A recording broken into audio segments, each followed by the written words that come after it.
الذي خلق الموت والحياة ليبلوكم أيكم أحسن عملا وهو العزيز الغفور.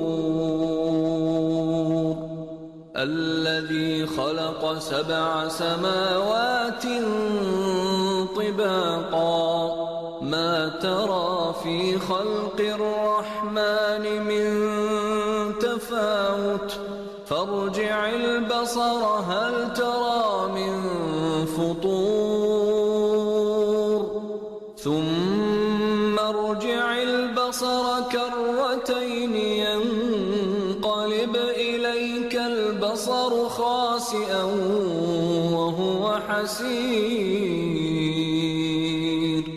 ولقد زينا السماء الدنيا بمصابيح وجعلناها رجوما للشياطين وأعتدنا لهم عذاب